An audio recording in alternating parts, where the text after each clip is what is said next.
Halo semuanya, selamat datang di video kelompok 44 KKN Daring ITERA.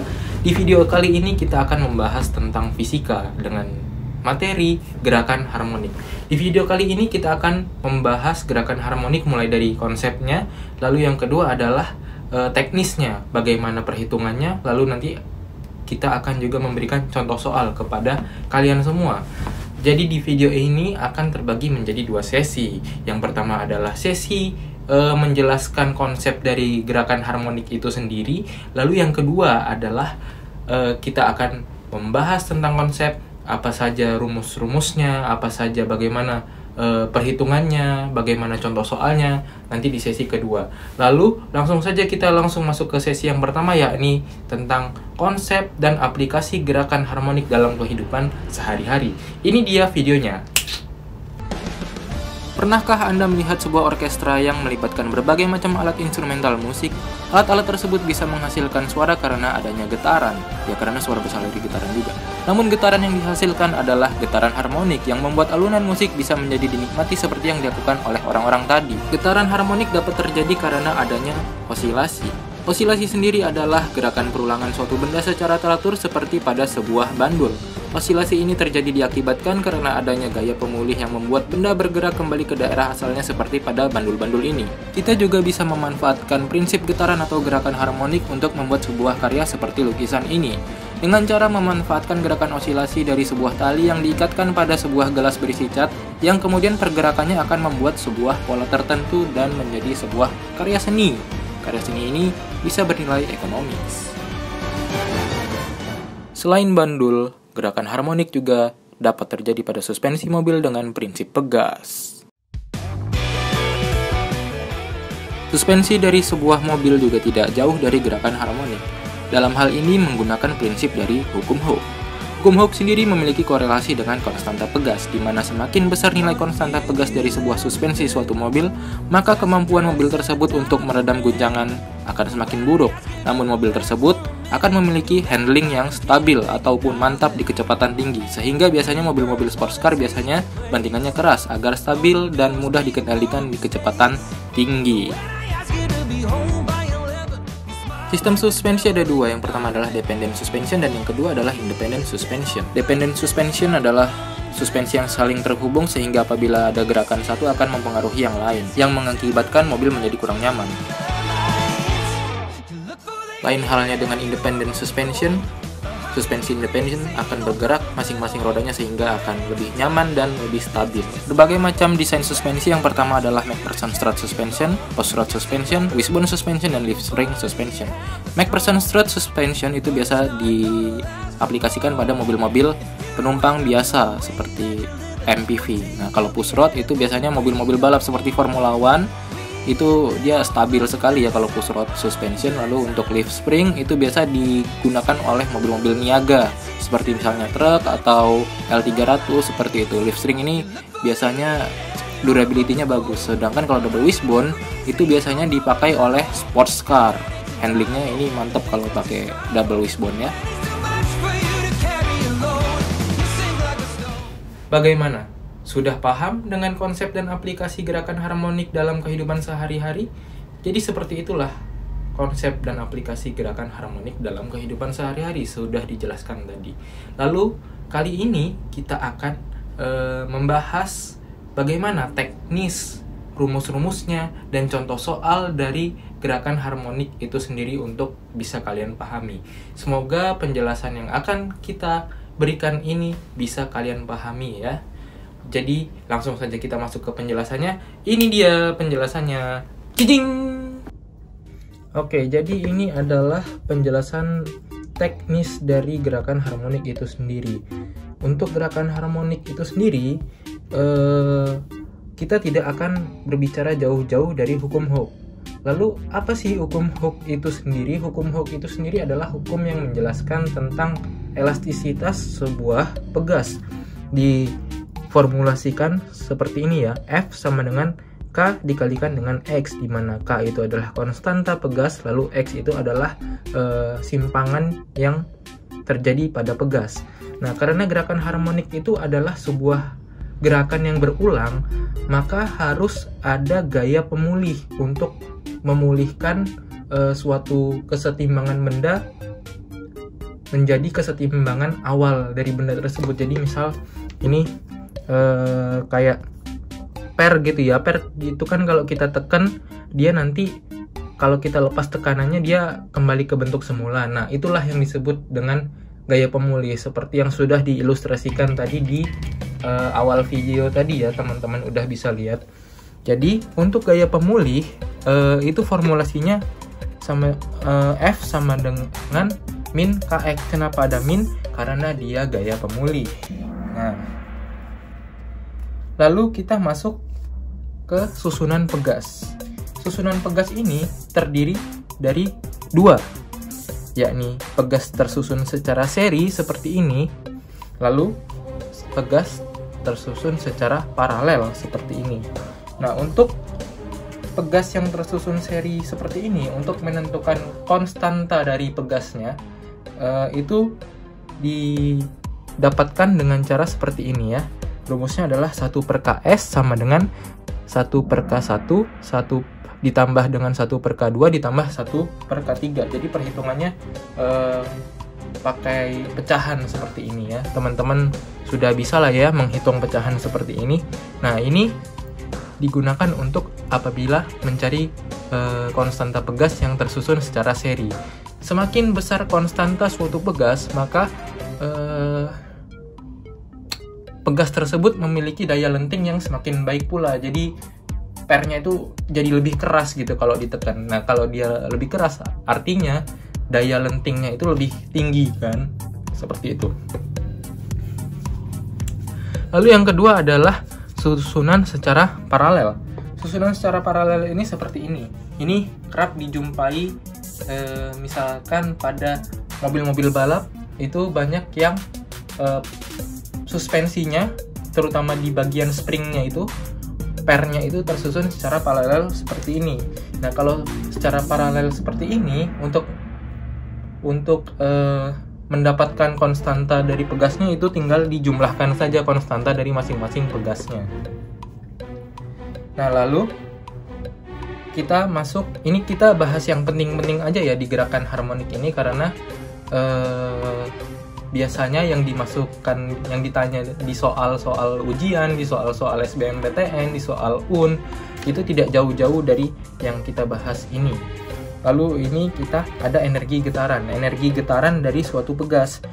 Nah, itu disimbolkan dengan EMM, ini maksudnya energi mekanik, jadi energinya gitu ya. Nah, energi mekanik ini diperoleh dari hasil penjumlahan energi potensial dan energi kinetik pegas, di mana untuk energi potensialnya itu sendiri dirumuskan dengan setengah dikalikan dengan K itu konstanta pegasnya, lalu dikalikan dengan A itu adalah amplitudo itu titik terjauh dari kedudukan kesetimbangan. Misalkan ini kita punya gelombang ya, ini ada begini. Nah, yang disebut amplitudo ini nih, dari titik puncak bukit gelombang ini ke titik tengahnya ini. Tengahnya ini simpangan awal, lalu ini simpangan terjauh dari gelombang tersebut. Nah, inilah yang disebut dengan amplitudo. Begitu juga pada pegas ya. Pegas itu kan dia begini-begini tuh kalau dia bermain, pegasnya bermain. Nah, simpangan terjauhnya itulah amplitudo dari pegas tersebut, seperti itu. Nah, ini untuk energi potensialnya, kembali lagi ya ke sini. Untuk energi potensialnya itu setengah dikalikan dengan A dikalikan dengan K dikalikan dengan A kuadrat sin kuadrat omega T. Omega itu adalah kecepatan sudut, yang satuannya adalah radian per sekon. T-nya itu adalah waktu. Lalu ditambah dengan setengah dikalikan dengan K dikalikan dengan A kuadrat cos kuadrat omega T.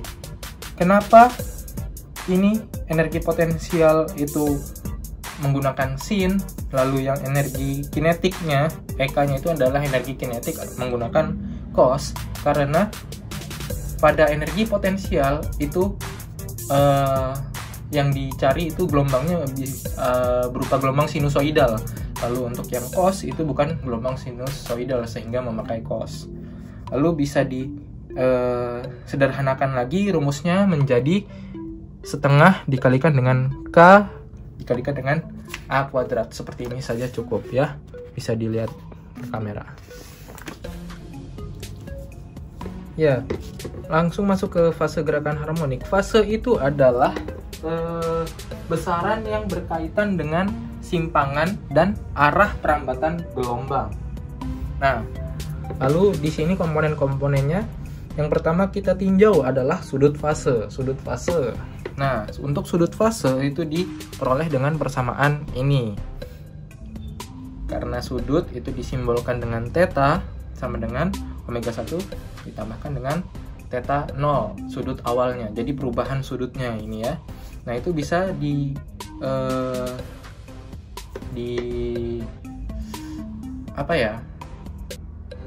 diturunkan lagi, bukan diturunkan. Ini dijabarkan lagi dengan rumus seperti ini. 2pi sama dengan T per T besar. T besar itu adalah periode, T kecil itu adalah waktu. Ingat ya, T kecil itu time.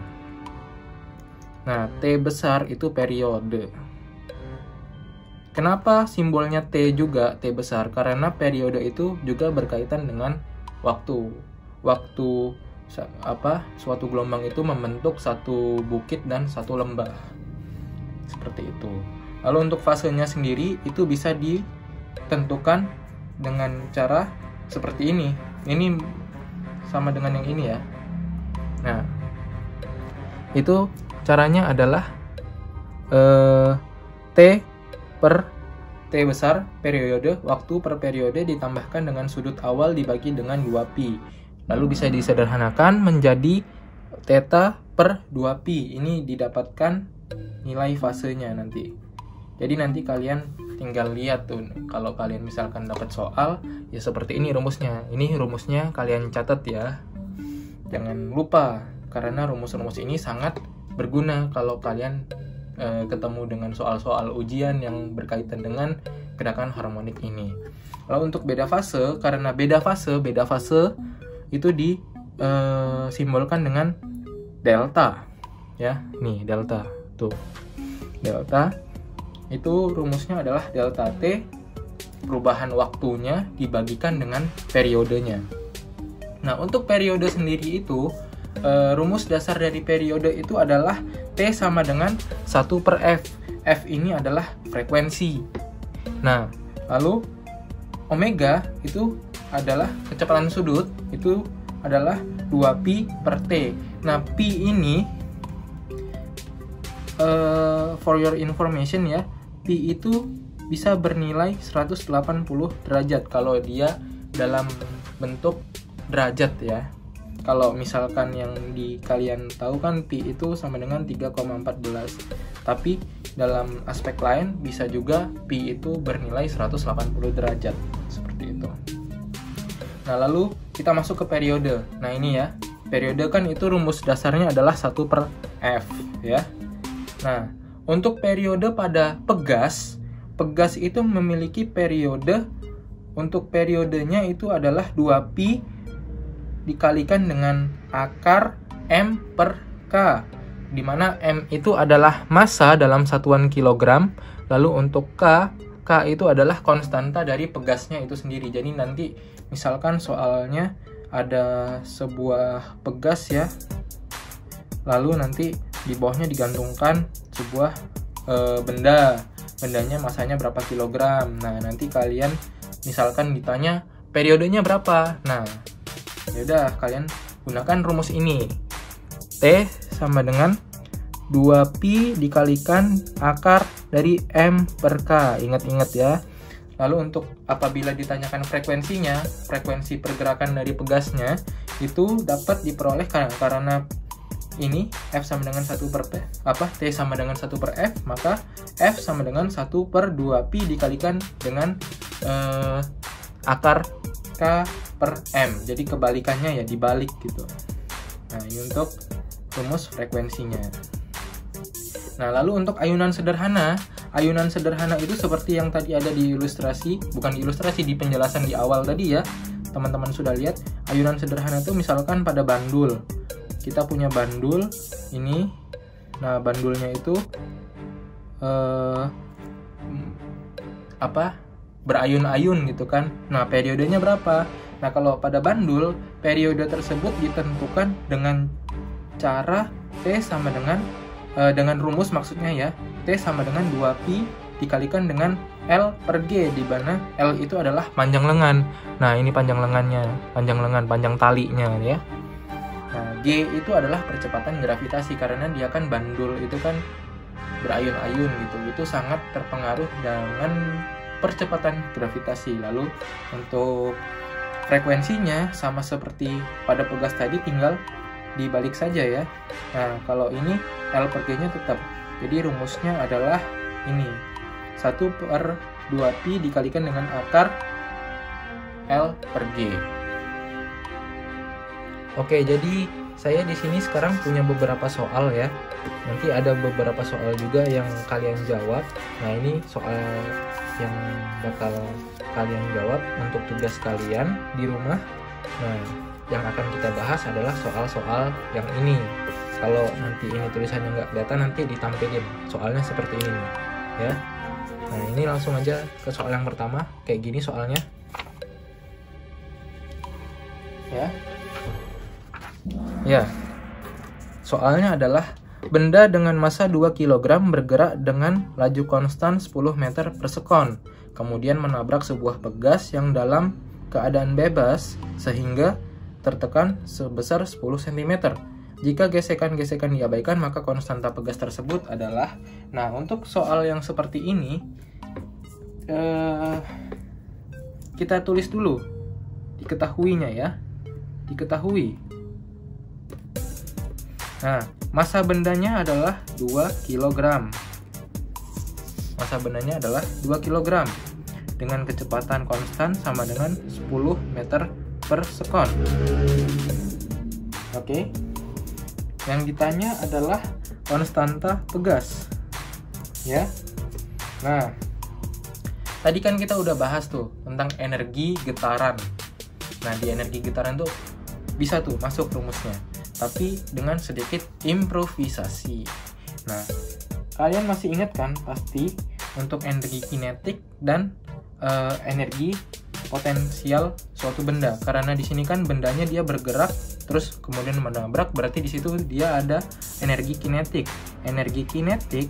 Nah, lalu dia nabrak sebuah pegas. Pegasnya itu tertekan. Nah, berarti di situ nanti ada energi potensial pegas, karena energi pegasnya itu kan diam.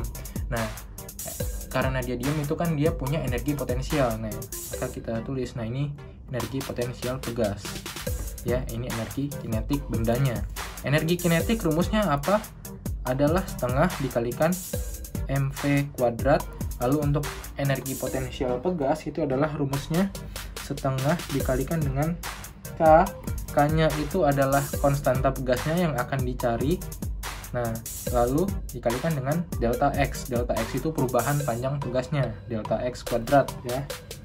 Nah, langsung saja, ini kan sama setengah ya, bisa kita coret aja. Langsung masukin tuh, massanya 2 dikalikan dengan 10 kuadrat sama dengan K-nya kita ketahui. Nah, ini ya delta X-nya ya, saya lupa tulis di sini, delta X-nya adalah 10 cm. Nah, kita dalam melakukan perhitungan fisika, kita harus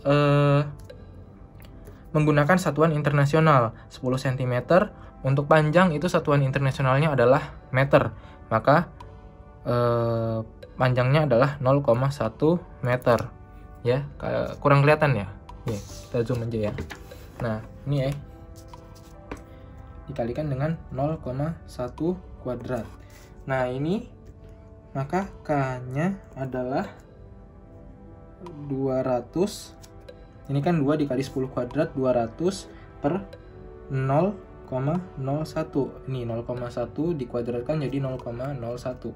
Maka K-nya adalah berapa? Jadinya adalah 20.000. Nah, untuk konstanta pegas itu adalah satuannya Newton per meter. Jadi jawabannya adalah 20.000 Newton per meter.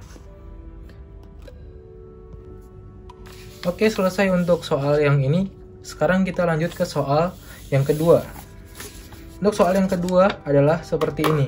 Kita tampilin aja ya soalnya di layar. Seperti ini soalnya. Oke, sebuah senapan pegas memiliki konstanta pegas sebesar 400 Newton per meter. Jadi konstantanya kita tulis nih, diketahui ya. Diketahui. Konstanta pegasnya adalah 400 Newton per meter. Ya, kelihatan nggak? Kita zoom aja ya. Melontarkan sebuah peluru dengan massa 10 gram. Nah, massa dari pelurunya adalah 10 gram. Massanya sama dengan 10 gram. Dijadikan kilogram, berarti 0,01 kilogram. Oke, sampai sini paham? Lalu, yang diketahui selanjutnya adalah delta X-nya. Tertekan sejauh 20 cm ya, tadi di soalnya kalian udah lihat kan di awal. Delta X-nya adalah 20 cm. Nah, ini dijadikan satuan internasional 20 cm menjadi 0,2. Nah, ini sama dengan soal yang pertama tadi, tapi yang ditanya adalah ketinggian maksimum. Ya. Ketinggian maksimumnya yang ditanya. Jadi kita gunakan rumus yang sama seperti soal yang pertama tadi. EK ini adalah energi kinetik dari peluru sama dengan energi potensial pegas. Kebayang nggak ini ilustrasinya bagaimana? Ya, peluru dikokang. Ya, gitulah ya. Kalian bayangkan sendiri.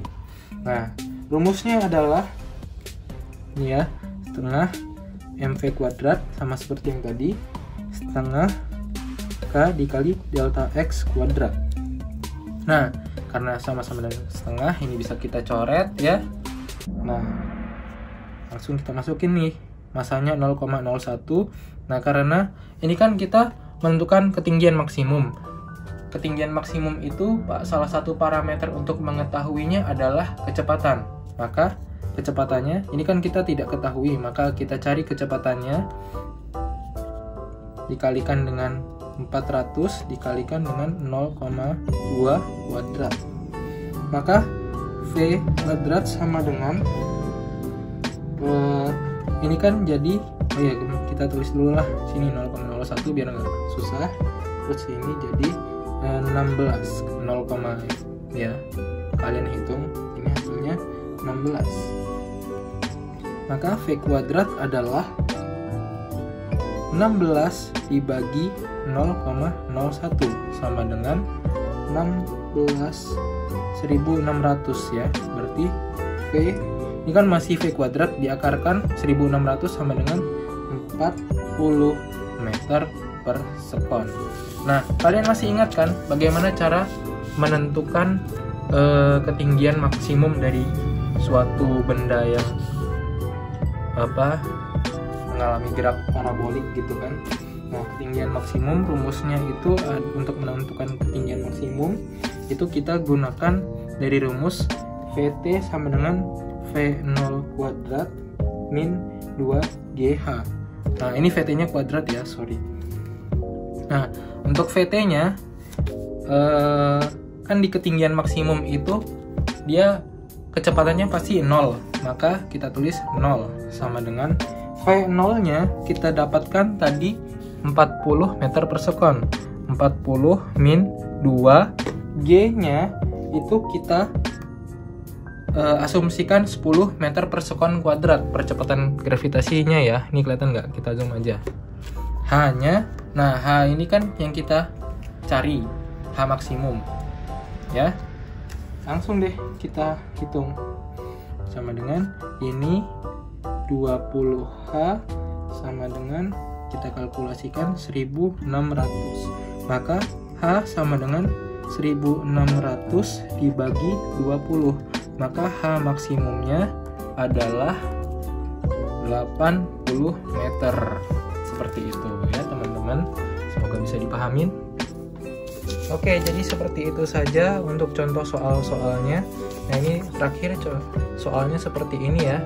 Langsung saja kita masuk ke kunci jawabannya. Kunci jawabannya seperti ini ya, bisa kalian pahamin sendiri. Lalu jangan lupa yang dua soal ini seperti ini untuk kalian kerjakan sendiri. Jadi seperti itu saja, cukup sekian untuk contoh soalnya. Kurang lebihnya saya mohon maaf apabila ada kekurangan dalam menjelaskan. Langsung saja kita kembali ke mamas-mamas yang tadi. Sekian.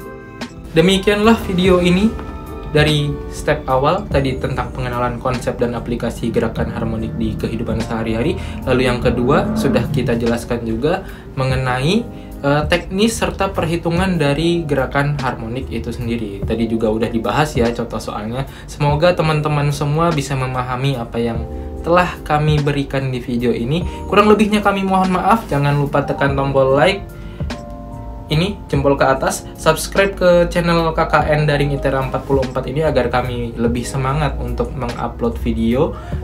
Lalu share video ini ke teman-teman Anda, ke teman-teman semua, biar teman-teman bisa sharing ke teman-temannya gitu ya. Jadi ilmunya bisa lebih dipakai lagi, lebih luas gitu. Oke, jadi begitu aja ya. Kurang lebihnya kami mohon maaf. See you on the next video. Have a nice day.